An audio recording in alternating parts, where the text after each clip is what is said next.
Sponsored by the Big 98, Nashville's #1 for new country and the home of the Bobby Bones Show. We're so thrilled to have on country music singer, songwriter, and entertainment, making a big name for himself right now, Ian Flanigan. Ian, thanks for coming on the show. Good morning, man. Thank you for having me. You know what? Checking out your new album, Strong, which I know is getting a lot of radio play, add to a lot of playlists, because I've been listening to it. And you had a lot of friends involved in this, including a big name A-lister friend. Oh, yes. Well, thank you so much. I appreciate you listening. But yeah, I had a really wonderful friend, Mr. Blake Shelton, jump on a song of mine called Grow Up.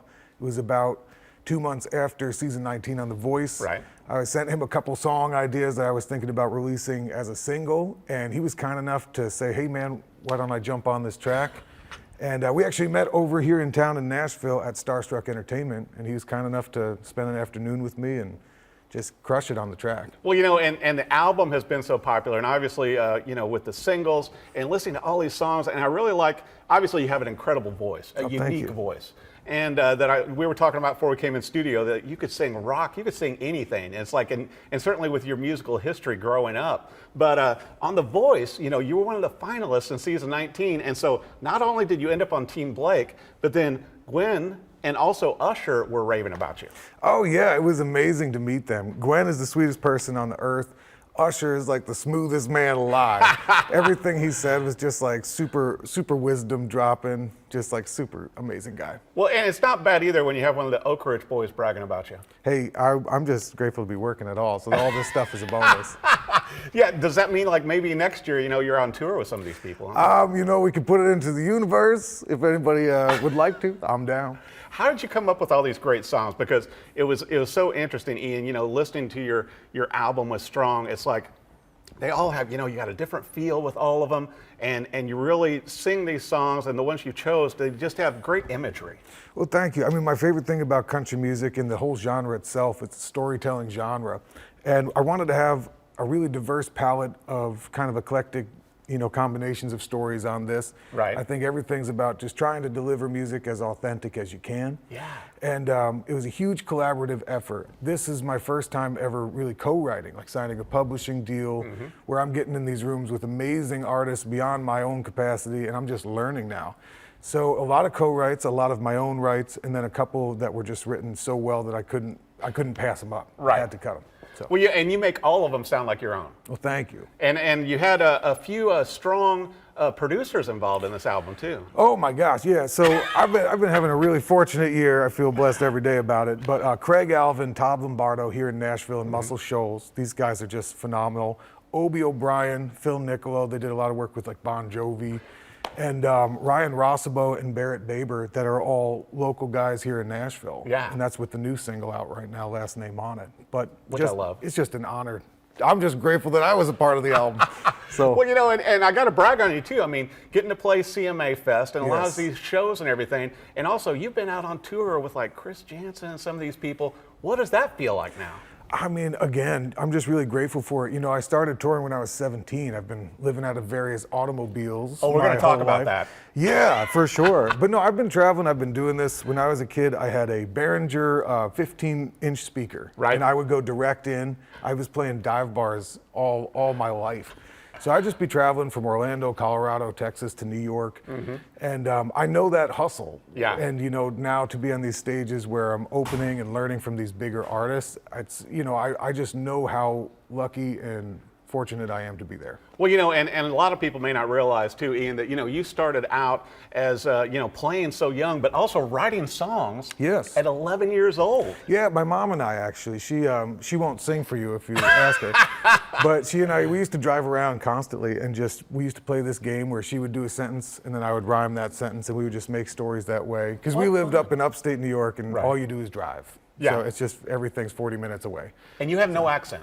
No, I have no accent of, well, to me, I have none of any kind. Right. People think they can't understand me because I mumble, so I might have just a bad speech. No, I just think you got that rootsy blues kind of voice. And I think also, I mean, you got to play at the anniversary of Woodstock. I did, yeah, the 50-year anniversary of Woodstock. How crazy is that? Which kind of felt like home, right? It does. I mean, yeah, it is home. Yeah. You know, John Fogerty was playing that night, which is just crazy. Santana was the night before. Grace Potter's on that stage for me. just once in a lifetime stuff, man. It's so amazing because you and I were talking about, so many mutual musical influences, and some viewers, it's like now everybody thinks you're an instant success. But what I love is your story, Ian, is that you were out traveling on the road in a Winnebago, out making music and all this kind of stuff. Pandemic hits. Yeah. Everything stops. Oh, You're it's nuts. broke, and then you end up getting into The Voice. Yeah, well, honestly, there was a time where I'd sold all my possessions, me and my partner at that time. Yeah. We sold everything we owned. I was a stepfather, so I was raising a kid. We sold everything, bought a 24-foot Winnebago, and we're just like, let's just go out on the road. And we started touring for about a year. Right. I was playing shows in Texas mostly.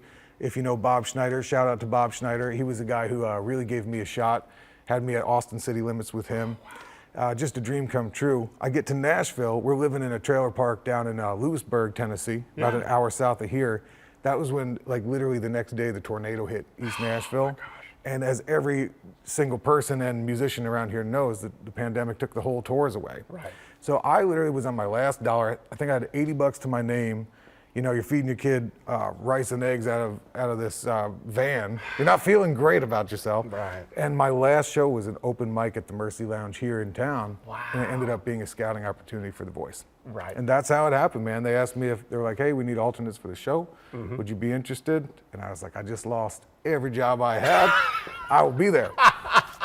But what an incredible story to come back from that, Yeah. being on the brink and still chasing your dream, and obviously, being a musician for so many years, but now everybody's like going, Ian's an instant success. Oh, yeah, it's like one of those 20-year overnight things. Yeah, for sure. Well, I got to bring this up too. You got an incredible band backing you up, and I have noticed your choice of Taylor guitars on the road. Yes. Okay. So Taylor is a great friend of mine. I'm a Taylor artist. I always play a 814 CE. I'm a rosewood back and sides and a Adirondack spruce top. Right. But I also play a 514, so that's mahogany back and sides and a cedar top. Right. Got to get the tone Warmer. a little warmer. Yeah.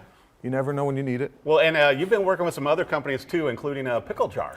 Yep, working with Pickle Jar. They are one of the best ways to support live music and artists. You have all profiles. You can do anything from pre-ordering records to streaming music to tipping and interacting live on stage with them. That is so cool. Yeah. Well, it's got to be fun when you're on the road. And then I was going to ask you, with the album with Strong, it's like, are you going to put this out on vinyl, or is it out on vinyl? It's out on vinyl right Okay. now. We actually are we only have it printed on vinyl. So we do have a full bunch of vinyls for you. Because it seems to me like it's one of those to where the songs particularly would lend itself. Yeah, it's been really amazing. It's the first time I've ever had music of my own on a vinyl. And I think as an artist, that's like a huge step in your life. Right. Like if you see a vinyl spinning around and that's your record, it's like a really heartwarming I still feeling. like that also, Yeah, particularly me like too, like man. with the cover with you on there, and you can see the producers, the musicians, the story. I think you get it's having your hands on that. Yes, man. it is, man. It's And- tangible. Yeah, and to me intangible, the music tangible. always sounds better on vinyl. It does. I'm Hard not to beat. knocking. They certainly need to add you to their playlist. Well, yes, 'Cause we you're need all to be over on the digital Spotify. playlist, but the vinyl is where it's at. So. Well, I got to ask you this, not to put you on the spot, but I'm sure you're working on new songs and new music. Oh, every day. That's why I love Nashville so much. Yesterday, I've had 2 writes back to back this whole week. Usually when I'm home, I'm writing every day. Wow. So it's just nonstop, and we all love it. That's why we're here. How are the co-writes and everything working for you?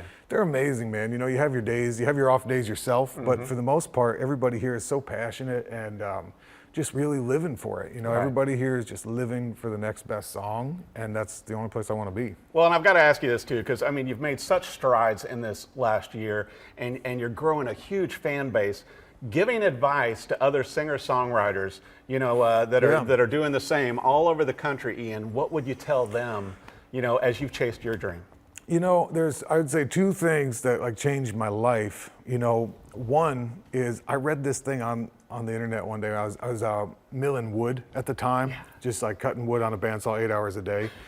And I just read this thing, I think it was on Facebook at the time, where it says, you're the sum of the 5 people you spend the most time with. How interesting. And I was, doing a lot of construction and labor jobs. And I was like, none of these guys are writing songs.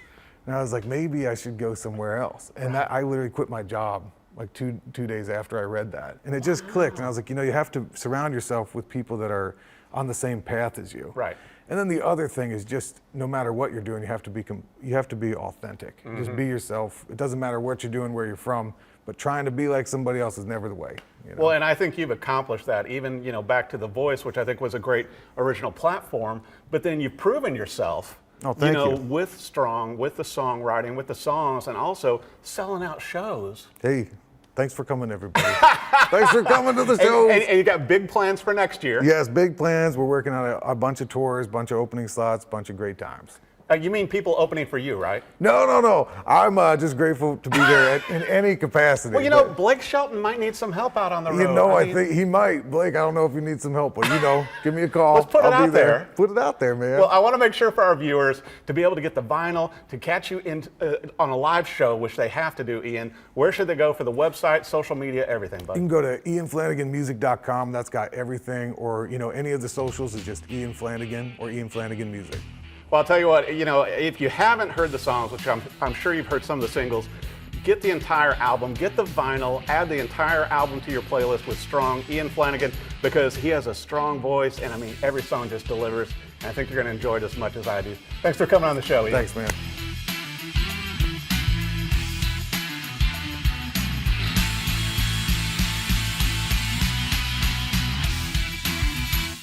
Sponsored by the Big 98, Nashville's #1 for new country and the home of the Bobby Bones Show.